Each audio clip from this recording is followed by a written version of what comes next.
तारिक रहमान की वापसी से बीएनपी को होगा फायदा। अमेरिका का दावा, ट्रंप ने रुकवाया भारत पाक युद्ध। ताइवान और अरुणाचल में सक्रिय हुई चीन की सेना। बांग्लादेश में अवामी लीग के चुनाव लड़ने पर लगा बैन। पाकिस्तान के कुर्रम में ड्रोन हमले से 4 बच्चे घायल। नमस्कार, आप देख रहे हैं द न्यूज़ 15 और मैं हूं आपके साथ मनीष कुमार सैनी। वक्त हो चला है दुनिया की 5 बड़ी खबरों पर नजर घुमाने का और सबसे पहले बात कर लेते हैं बांग्लादेश। बांग्लादेश में युवा नेता शरीफ उस्मान हादी की मौत के बाद हालात लगातार तनावपूर्ण बने हुए हैं और हिंसा थमने का नाम नहीं ले रही। इस बीच बांग्लादेश की राजनीति में एक बड़ा घटनाक्रम देखने को मिला है। पूर्व प्रधानमंत्री खालिदा जिया के बेटे और बांग्लादेश नेशनलिस्ट पार्टी यानी बीएनपी के शीर्ष नेता तारिक रहमान गुरुवार को लंदन से बांग्लादेश लौट आए। उनकी वापसी को लेकर ढाका में जबरदस्त उत्साह देखने को मिला और आज वे एक बड़ी रैली को संबोधित करने वाले हैं। ढाका के रैली स्थल पर तारिक रहमान के समर्थन में भारी भीड़ जुटी है। सड़कों पर पार्टी के झंडे, नारे और समर्थकों का जोश साफ तौर पर दिखाई दे रहा है कि यह सिर्फ एक स्वागत कार्यक्रम नहीं बल्कि बीएनपी का बड़ा शक्ति प्रदर्शन है। लंबे समय से विदेश में रहकर पार्टी का नेतृत्व कर रहे तारिक रहमान के नाम पर उमड़ी यह भीड़ यह संकेत देती है कि बीएनपी की जमीनी पकड़ अब भी मजबूत है और जनता के बीच असंतोष बढ़ रहा है।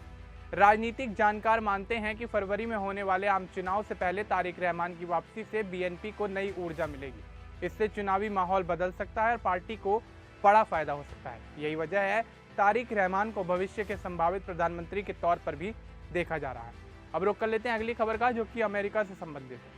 अमेरिका ने एक बार फिर यह दावा किया है कि उसके हस्तक्षेप की वजह से भारत और पाकिस्तान के बीच बड़ा सैन्य टकराव टल गया है।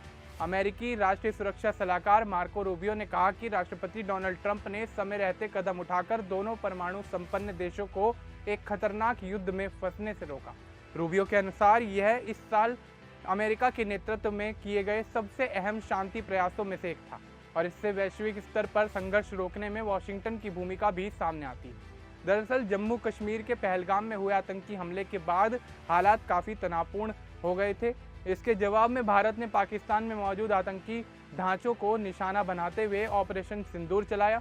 इस सैन्य कार्रवाई के बाद दोनों देशों के बीच तनाव तेजी से बढ़ा। हालात ऐसे बन गए थे कि सीमित टकराव के बड़े संघर्ष में बदलने की आशंका जताई जाने लगी। इस बीच 10 मई को भारत और पाकिस्तान के बीच संघर्ष विराम की घोषणा कर दी गई। राष्ट्रपति डोनाल्ड ट्रंप ने दावा किया कि यह संघर्ष विराम उनके हस्तक्षेप की वजह से संभव हुआ है। हालांकि भारत ने इस दावे को साफ तौर पर खारिज किया। भारत का कहना है कि संघर्ष विराम का फैसला पाकिस्तान की ओर से डीजीएमओ स्तर पर बातचीत शुरू करने के बाद लिया गया था। पहले पाकिस्तान ने भी अमेरिकी दावे को नकारा, लेकिन बाद में अमेरिका से रिश्ते बेहतर दिखाने के लिए उसने इस बात को स्वीकार कर लिया। इस मुद्दे पर तीनों देशों के अलग अलग दावे सामने आए हैं। इसके बाद रुक कर लेते हैं अगली खबर का, जो कि ताइवान से है। ताइवान की समुद्री और हवाई सीमाओं के पास चीन की सैन्य गतिविधियां लगातार बढ़ती जा रही हैं, जिससे इलाके में तनाव बना हुआ है। ताइवान के रक्षा मंत्रालय ने बताया कि गुरुवार सुबह 6 बजे तक चीन के 6 सैन्य विमान, 8 नौसैनिक जहाज और 1 सरकारी जहाज ताइवान के आसपास देखे गए। इनमें से 2 चीनी विमान ताइवान और चीन के बीच मानी जाने वाली मीडियम लाइन को पार कर ताइवान के उत्तरी और दक्षिणी पश्चिमी ADIZ यानी एयर डिफेंस आइडेंटिफिकेशन जोन में घुस गए।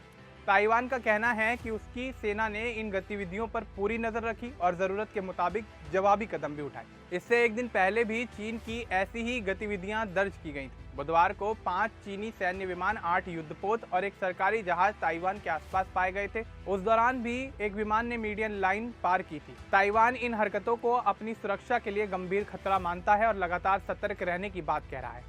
इस बीच अमेरिका के रक्षा मंत्रालय की एक रिपोर्ट ने चीन की रणनीति को लेकर चिंता बढ़ा दी। रिपोर्ट के अनुसार चीन ने अपने तथाकथित मुख्य हितों में ताइवान के साथ साथ भारत के अरुणाचल प्रदेश को भी शामिल कर लिया। इसमें दक्षिणी चीन सागर और सेंकाकू द्वीप जैसे विवादित इलाके भी शामिल हैं। रिपोर्ट में कहा गया है कि चीन 2049 तक अपने राष्ट्रीय पुनरुत्थान के लक्ष्य को हासिल करना चाहता है, जिससे एशिया प्रशांत क्षेत्र में तनाव और बढ़ सकता है। इसके बाद रुक कर लेते हैं अगली खबर का, जो कि बांग्लादेश की राजनीति से संबंधित है।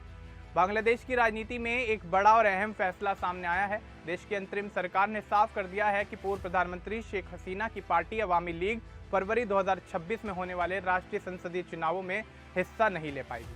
सरकार का कहना है कि अवामी लीग की राजनीतिक गतिविधियों पर फिलहाल प्रतिबंध लगा हुआ है, इसलिए उसे चुनाव लड़ने की अनुमति नहीं दी जा सकती। यह फैसला ऐसे समय में आया है जब बांग्लादेश में अगला आम चुनाव बेहद अहम माना जा रहा है। अवामी लीग देश की सबसे पुरानी और प्रभावशाली राजनीतिक पार्टियों में से एक रही है और लंबे समय तक सत्ता में रही है। ऐसे में पार्टी का चुनाव से बाहर होना राजनीति में बड़ा बदलाव माना जा रहा है। अंतरिम सरकार का तर्क है कि चुनाव निष्पक्ष और शांतिपूर्ण तरीके से कराना उसकी जिम्मेदारी है और जो पार्टी मौजूदा नियमों को पूरा नहीं करती उसे चुनावी प्रक्रिया में शामिल नहीं किया जा सकता।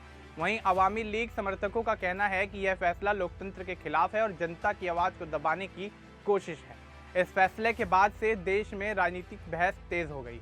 कुछ लोग इसे कानून का पालन मान रहे हैं जबकि कई लोग इसे राजनीतिक साजिश बता रहे हैं।